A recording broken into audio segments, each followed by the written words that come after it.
Welcome to my channel Arty मी।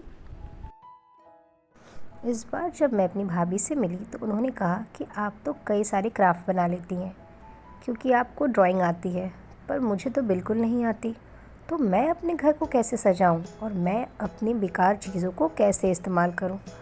तो मैंने भी कहा ठीक है, चलिए इस बार कुछ ऐसा बनाते हैं जिससे वो सभी लोग जिन्हें ड्राइंग या पेंटिंग नहीं आती है वो भी कर सकते हैं। तो उनके पास काफ़ी सारे घी के डब्बे पड़े हुए थे, तो मैंने उसे ही ले लिया और मैंने उसे कलर कर दिया और फिर मैंने एक्रेलिक कलर से कुछ कलाकारी कर दी। तो जैसे ही मैंने ब्रश उठा करके अपनी कलाकारी करना शुरू की, उन्होंने अपने सिर पर हाथ फेर दिया। पूछने पर उन्होंने बताया कि बाबा वही तो कह रही थी, ब्रश की कलाकारी नहीं आती। तो फिर मैंने उन्हें ये इजी सा स्ट्रोक दिखाया कि देखिए इसमें कुछ करना नहीं है, ब्रश बस को लगाते जाना है और अपने ही आप कलाकारी हो जाएगी। पर उन्होंने मुझे कहा कि तुम ऐसा इसलिए कह रही हो क्योंकि तुम्हें ड्राइंग आती है, पर मुझे बिल्कुल भी पेंटिंग या ड्राइंग नहीं आती।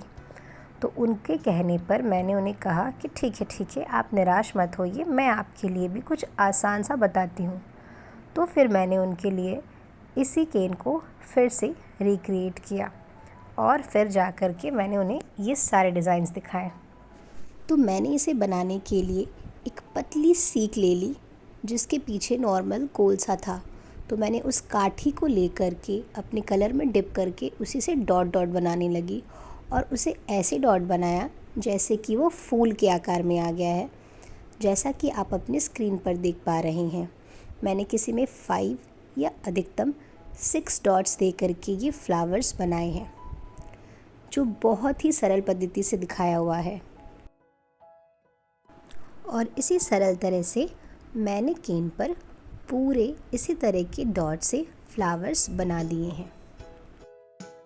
वो इस प्रोसेस को देखकर बड़ी खुश हो गई और कहा वाह, ये तो बड़ा आसान है।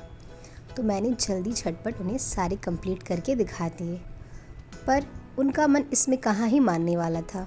जैसे ही मैंने इसे फिनिश किया वो तैयार हो गई कि ये तो बस एक ही प्रोसेस है, तुम्हें तो कुछ और भी बताना होगा।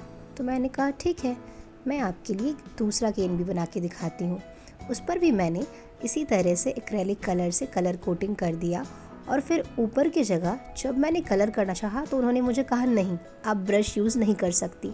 तो मैंने भी स्टिक की सहायता से ऊपर रिम में कलर कर दिया और दिखा दिया उन्हें कि यदि आपके पास कोई आर्ट सप्लीज नहीं है तो भी आप बारीक वाले काम कर सकते हैं, क्योंकि उनका कहना था कि आर्टिस्ट के पास बहुत सारे डिफरेंट ब्रशेज़ होते हैं पर सबके पास तो नहीं होते। तो जो पतली जगहों पे काम करना होगा तो बिना ब्रश के कैसे कर सकते हैं, क्योंकि जो नॉन पेंटर्स हैं उनके पास 1 ब्रश या 2 ब्रश हो सकती हैं, सारी नहीं। उनकी बात भी सही थी। ज्ञान के एक्सचेंज में हमेशा ही ज्ञान मिलता है। उन्होंने मुझे बताया कि अगर मैं इस तरह टिन के पीछे होल कर दूं तो कोई भी पानी इकट्ठा नहीं होगा। तो कैसा लगा मेरा ये अच्छा सा हैक?